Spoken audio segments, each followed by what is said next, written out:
guys, today we are going to get cozy. What does that mean? Well, today I want to show y'all how I created this cozy little pixel art animation of Naruto and gang, showing y'all exactly what the Hidden Leaf Village really is. Going through the process of making this animation really felt like the perfect storm of figuring out how to combine a bunch of new AI tools with the more traditional things we use like Adobe Photoshop and Adobe After Effects. So if you want to create something like this and you want the quality to be good, yes, you will need to use Photoshop and After Effects for certain parts of this animation. But if you stick with this video till the end, I promise you it'll get your gears turning on how you can take these different AI tools and combine them with these more traditional things, and really what it takes to kind of tie everything together into a cohesive, well-crafted final product. For those of you that are new here, my name is Tyler, better known across the AI and social media landscape as JBoogs Creative, and I have been working in AI generative art, content creation, whatever you want to call it, for over 3 years now, full time, as both a creator and as a professional. I've worked with artists like Will Smith, Neo, Johnny Dang, and I've done a whole bunch of commercial work primarily with AI tools. So hopefully you learned something here. If you like this video, let me know in the comments below. If you don't like the video, let me know in the comments below. But if you do get some value out of it, please consider hitting me with the like and the subscribe, as it goes a long way in motivating me to continue sharing this stuff with you guys. With that being said, y'all, let's hop into the computer and let's get cozy. So step one, we need to generate our images, AKA our pixel sprite sheets. We are using the ChatGPT 4o image generation model to do that. Here's a tip. If you're using ChatGPT to generate images, you will be better off using the interface on Sora.com because you will run into less content restrictions, although it does seem that they have tightened up their filters. So with that being said, we're looking for a sprite sheet that has 4 individual animation keyframes on it, which means that the character needs to be consistent and needs to be in 4 different poses, that if you were to put those 4 different images side by side, he's doing an animation, and at the end we can make it loop once we get into Pika, but we'll talk about that later. So for our first sprite, we wanted Naruto. Now, I wanted Naruto hitting the hidden leaf, and this was the sprite sheet. Now, the prompt that I used to get this sprite sheet was pixel animation sprite sheet, Naruto Uzumaki smoking a. He raises the to his lips, inhales, and the sheet finishes with him exhaling smoke. Full body pixel sprite. So an issue I was running into when I was initially generating images was that it was cutting off his feet. I wanted to make sure that I had the full body on each one. Now, what we see here is we see he starts with the hidden leaf in his hand. He raises the hidden leaf to his mouth.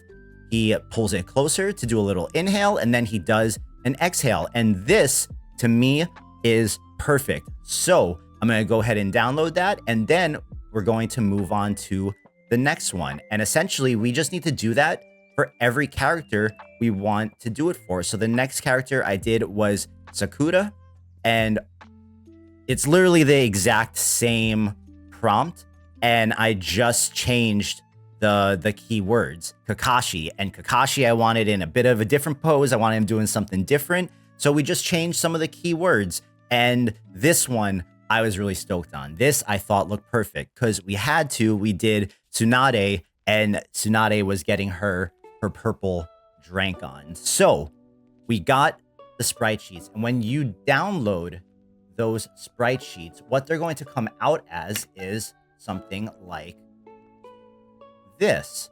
So you're going to get a single image with all 4 characters on it, and we need to separate them. So once we get all of our sprite sheets, and you'll see, so we have our Naruto, we have our Sakura, we have our Tsunade, and we have our Kakashi. And really, I just ran the prompt a number of times and re-rolled it until I got exactly what I wanted. But I used that exact same prompt for each one of them, and I literally just changed the keywords. So now we need to take these images into Photoshop and split them up into individual frames. So into Photoshop. So here we are in Photoshop, and we're gonna get started by creating a new file. And we want that file to be 1024 by 1024. And that's going to create a square blank canvas for us. And all we're going to do is, using the rectangle tool, is we are going to draw a rectangle over the entire canvas. And we're going to fill that with green, because we want the green to be easily keyed out in After Effects later when we go to actually start putting our animation together. So once we have our green screen, essentially in Photoshop, we're going to drag in the image that we got from ChatGPT, which has all 4 of our pixel sprites on it. And using the rectangular marquee tool, we're just going to go ahead and draw a rectangle around frame number 1. And then we're going to go ahead and mask that. Now that we only have our first character, we're going to go ahead and make him bigger so he takes up more of this frame, so that when it animates it, it can get more of the pixels and more of the animation. So we center him up best we can, and you just repeat that process for all 4 of the pixel sprites and for each character. So afterwards, you go to File, Export, and Quick Export as PNG. So you will have frame number 1, frame number 2, frame number 3, and frame number 4. And we're just going to go ahead and do that for each individual character and just repeat that process. It's a little monotonous. It's a small price to pay compared to how long it would take you if you were animating this frame by frame.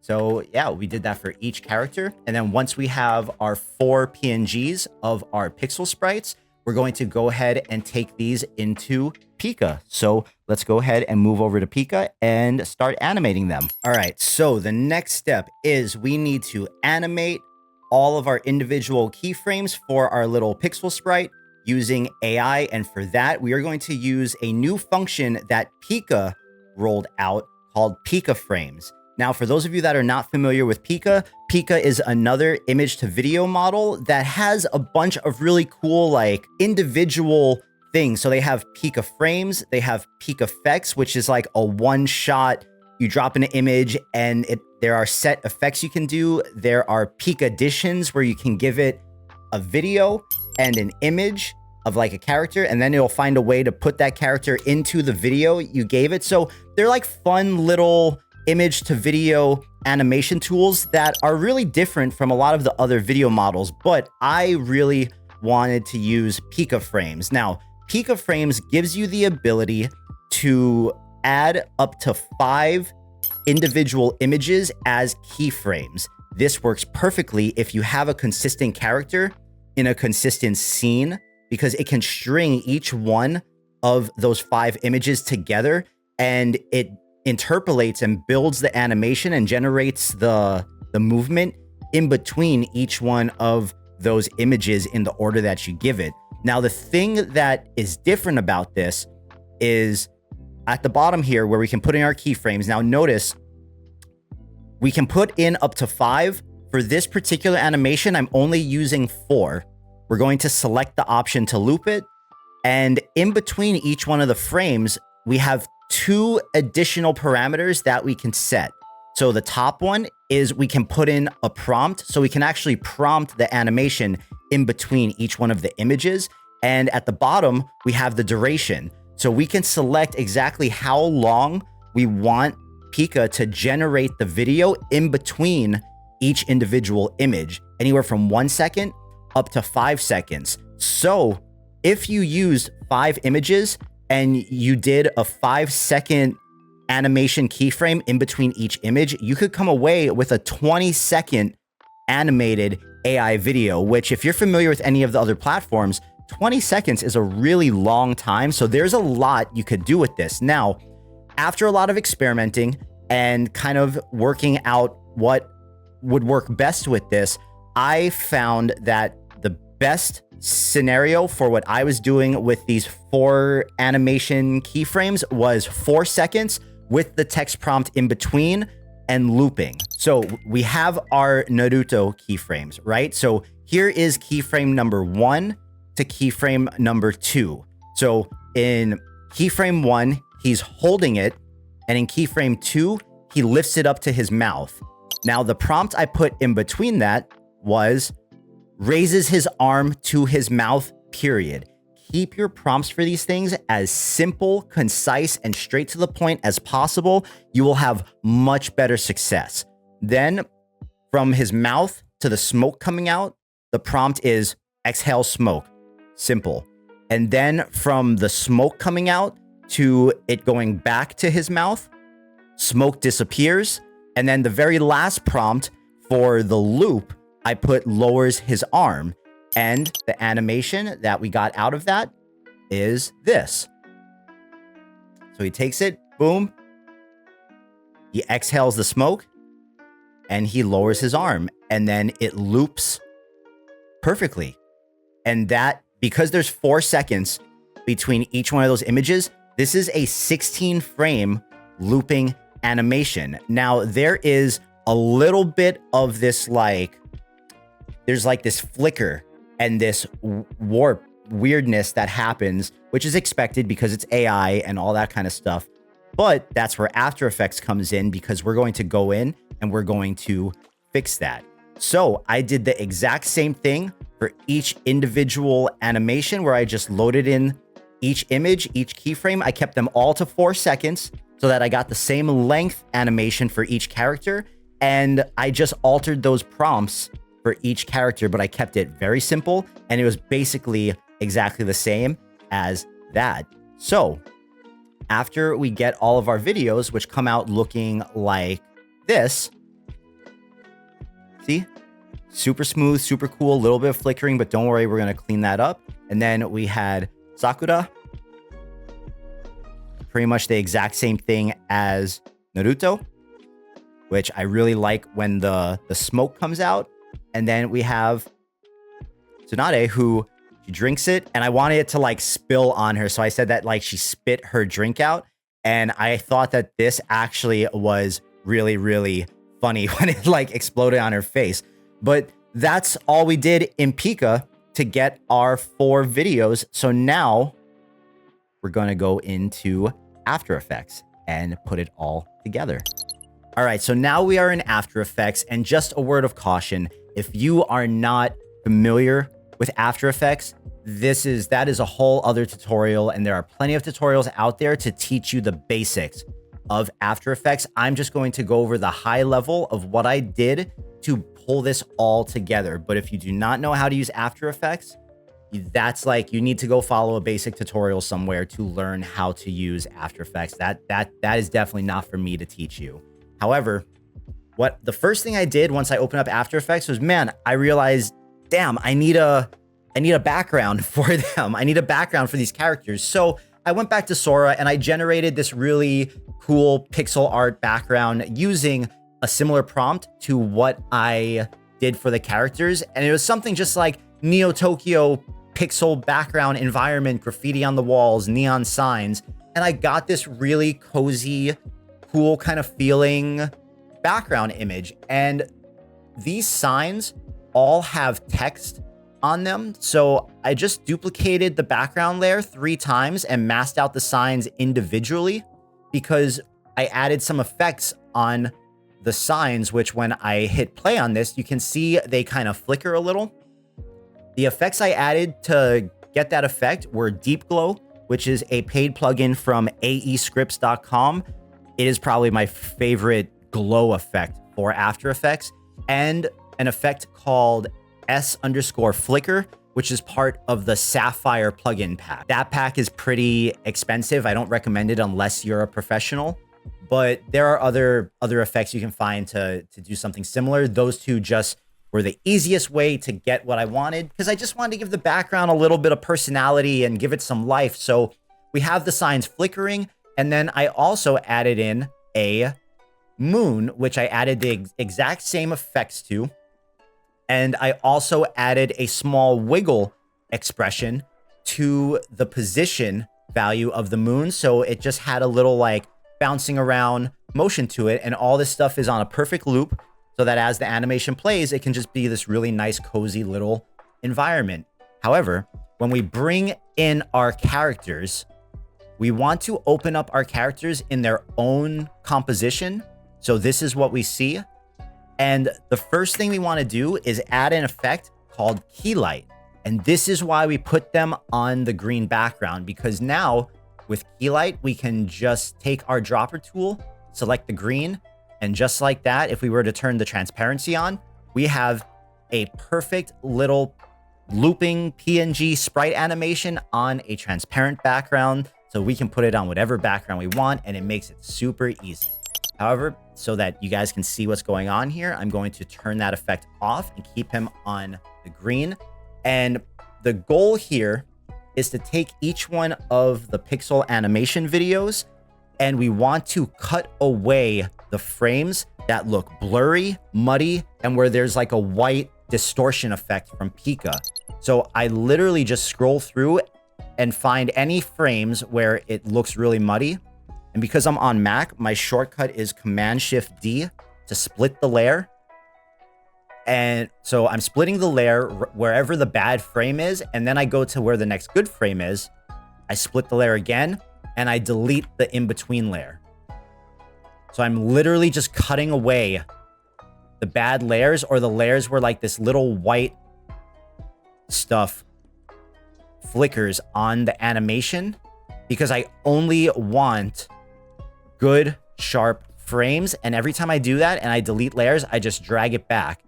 And because it's pixel art, it doesn't really matter if we're skipping a few frames, because it's actually going to add to the effect. So this actually helps us. And I literally just go through and I do that for each one of the animation videos and cut away the layers. I think this process altogether for each one of these characters took me roughly 45 minutes or an hour. It's just one of those things you got to put on music and just dive in and go for it. But the final product, where this actually just comes out looking really nice and like really legitimate pixel animation. And if you didn't tell anyone this was AI, they wouldn't know. So after you do that for each one of the characters, you go ahead and you just place the characters wherever you want in the scene. And I kind of arrange them so they're just, you know, a little bit of depth. Naruto and Tsunade in the back, Sakura up front with Kakashi. And to take this really just one step further for the detail, for Sakura and Kakashi, I duplicated them, rotated them, added a fill and made them black, and then turned the opacity down. And what that did was add shadows to them that match up perfectly with their animation. And it really just takes it that one step further. Now, I know that for the After Effects part, that was a really high level, but the main thing I want to get across with these videos is I want to get you thinking about the different things you can do to really take your AI outputs to the next level. You really just have to conceive the idea of what you want to make happen. And if there's something you need to accomplish to make that happen that you don't know how to do yet, go off, find the tutorial for that specific thing, and then come back and figure out how to apply it to your idea. And really, that's what's going to push you to get better at using not only the AI tools, but all of the traditional tools like After Effects and Photoshop and Illustrator and Premiere and everything like that. Once you have the idea, then you just have to figure out the steps to bring it to life and go and learn how to do those things. And then each video, you'll be able to get better. But yeah, for this, a little bit of color grading, some music selection, and this is the final product. Nothing but a G thing, baby. Too low down G, so we crazy. Death Row is the label that pays me. Unfadable, so please don't try to fake this. But if you made it this far in the video, I want to say thank you. Hopefully you got even just a little bit of value out of that, and there is something you could take away to apply to your work that could help you level up just a little bit. Every Friday at 7 p.m. Pacific, we run community Twitch streams where I front to back an entire video with the community and take feedback and suggestions and really build the whole thing from scratch, from idea to iteration, to editing, to music, to everything until we have the final output that eventually gets posted on my social media. Come hang out. It's a really good vibe in the chat. It's a good look behind the curtain of what it takes to really make one of these videos that a lot of people think is just as simple as typing a prompt. My name is Tyler, better known as JBoogs Creative, and I'll catch you guys in the next one.